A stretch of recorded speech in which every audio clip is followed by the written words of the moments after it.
All-star status is usually seen as the pinnacle of NBA success, proof that a player has arrived onto the NBA scene. But a recent ESPN article sparked a lot of debate by suggesting that some former All-Star guards may now carry negative value for their teams.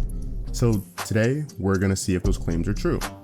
We're breaking down 3 All-Star NBA guards who were once elite prospects with explosive early careers as franchise cornerstones.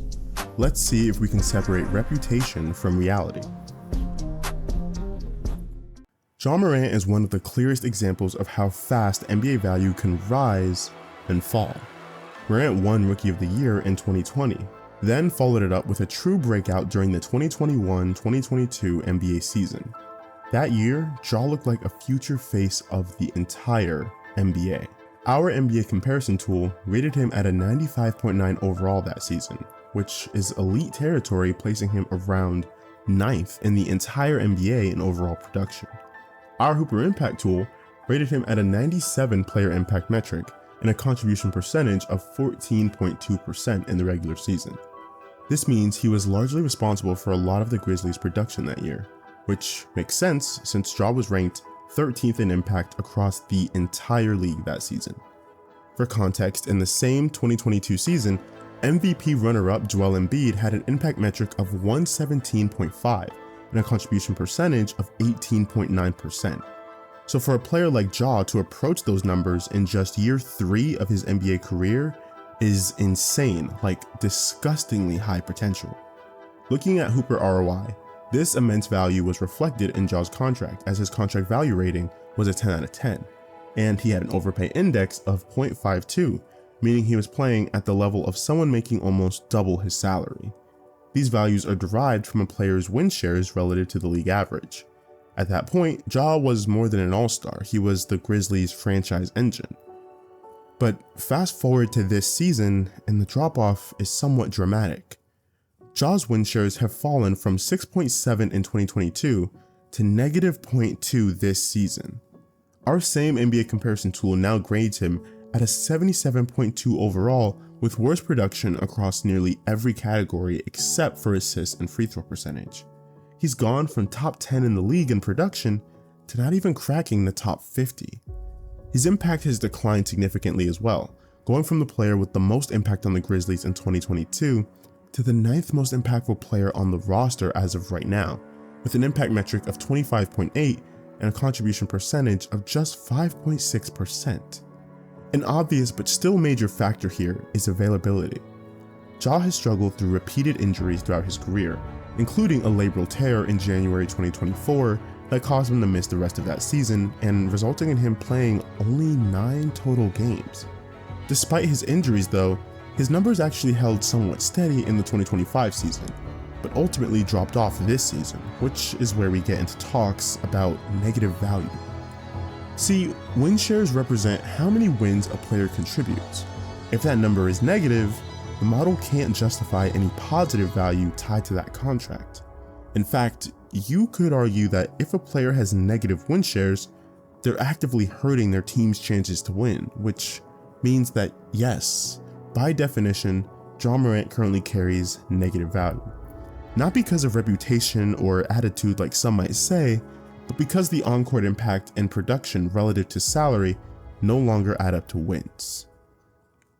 Coming into the league, Trae was billed as a franchise-changing offensive engine. He had deep range, elite playmaking, massive usage, everything ran through him in Atlanta. At his peak, Trae was putting up elite scoring and assist numbers, earning multiple All-Star selections and leading the Hawks on a surprise playoff run in 2021. At that point, he was widely viewed as one of the league's premier offensive guards. During the 2022 season, Trae posted 10 win shares, driven almost entirely by offense.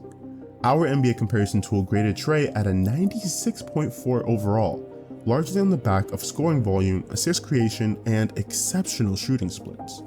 Our HooperImpact tool showed Trae carrying an extremely high offensive burden, reflected in a 105 impact score and a contribution percentage of 20.1%. That's over a fifth of his team's production, and it puts him at 8th in the league in impact. Atlanta's offense revolved around Trae Young. If the Hawks scored, Trae was usually involved. But as the seasons progressed, the weaknesses in Trae's profile became harder and harder to ignore. While his raw assists and points remained high, his efficiency declined, turnovers stayed elevated, and his defensive impact consistently graded out amongst the worst for starting guards. And when you factor that into team success, the results are brutal. Trae's win shares have steadily trended downward, and so far this season he sits at a 0.3. Now obviously it's worth noting that Trae's only played 5 games so far due to a knee injury he's had since the end of October. This means that we have to take his current numbers with a sizable grain of salt. Since the HooperImpact tool grades impact off of both production and availability, Trae's impact this season has dropped to 12th on the Hawks roster, with an impact score of 12.4 and a contribution percentage of just 2.3%. Our NBA comparison tool places Trae well below his peak overall rating at an 80.5. Again, keep in mind he's only been available for roughly 20% of this season's games so far. Looking at HooperROI again, because his win shares have fallen so dramatically, his contract value grades out to a 0, with an overpay index of almost, get this, 12, meaning he's being paid roughly 12 times his actual value provided. Now, LaMelo Ball was billed as a franchise guard with limitless upside. He had flashy playmaking, deep shooting range, elite creativity, all at just 19 years old. He looked like the future of the Hornets. LaMelo also won Rookie of the Year in 2021 and quickly became one of the league's most entertaining young guards. His vision and confidence transformed Charlotte's offense, and for a moment, it really felt like the Hornets had finally found their star. LaMelo's peak, like the other guards on this list, came during the 2022 season. That year, he posted strong overall production, contributing solid win shares driven primarily by offensive creation and scoring versatility. Our NBA comparison tool graded LaMelo at a 93.5 overall. Bro, how did these guys have overalls in the 90s in less than 3 years in the NBA? Like, it genuinely doesn't make any sense. With that rating, he ranked 23rd in the NBA, behind players like DeMar DeRozan, Pascal Siakam, and Donovan Mitchell. HooperImpact showed LaMelo carrying a major offensive load for Charlotte with an impact score of 71.3 and a contribution percentage of 13.6%, just behind Miles Bridges, who had a 76 and 14.5% respectively. This placed him firmly among the team's primary drivers of success. His contract, as you could imagine, was a 10 out of 10 on HooperROI with an overpay index of 0.52, again meaning he was providing double the value that he was getting paid. Paying roughly $8 million for 5.8 win shares is a huge steal in the modern NBA. If the Hornets were creating quality looks, LaMelo was usually the reason. At that point, LaMelo was more than a young, gifted star, he was the Charlotte Hornets. But unlike a typical decline driven by skill erosion, LaMelo's value drop tells a different story. The biggest issue hasn't been talent, it's availability. Recurring ankle injuries have severely limited LaMelo's time on the floor, and when you factor missed games into impact-based evaluation, the results are harsh. While his per-game numbers remain impressive, his total contribution to winning has collapsed simply because he hasn't been able to stay healthy. This season, playing in only 16 games so far, LaMelo's impact metric has dropped to a 28.6 and a contribution percentage of just 9.3%, putting him at 6th in impact on the Hornets roster. For more context, rookie forward Con Knipple is making a strong case for Rookie of the Year, with an impact metric of 45.8 and a contribution percentage of 14.9%, which isn't just higher than LaMelo's this season, but in 2022 as well. Again, HooperImpact accounts for both production and availability. So, for example, a player with 30 points per game in just 10 games will have a lower impact than a player with 20 points per game across 20 games. This explains why LaMelo's impact this year has significantly dropped deep into the Hornets' rotation. His win shares have also fallen sharply, though keep in mind that win shares increase as the season progresses. This season he sits at 0.7 win shares, which puts his contract at a 6.4 out of 10, and an overpay index of 4.2, meaning the Hornets are paying 4.2 times the league average for LaMelo's production. Along with availability issues, This is also because LaMelo's salary is significantly higher and therefore warrants a higher level of play in order to sustain his contract value.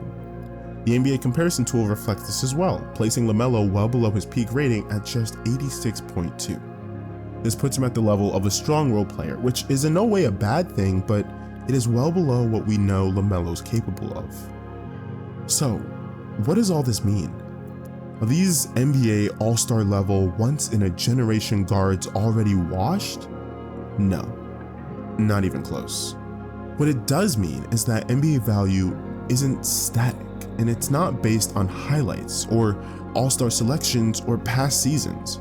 When you strip everything down and look at impact, availability, and contract cost, a clear pattern emerges. Elite early production, rapid salary growth, and then a gap between what teams are paying and what they're actually getting back in wins. That right there, that's how negative value happens. Not because these players can't play, but because availability matters, efficiency matters, and once you're on a max level deal, every missed game and every lost win is magnified. The NBA doesn't pay for potential, it doesn't pay for reputation, and it doesn't pay for what you did 3 years ago. It pays for wins, right now.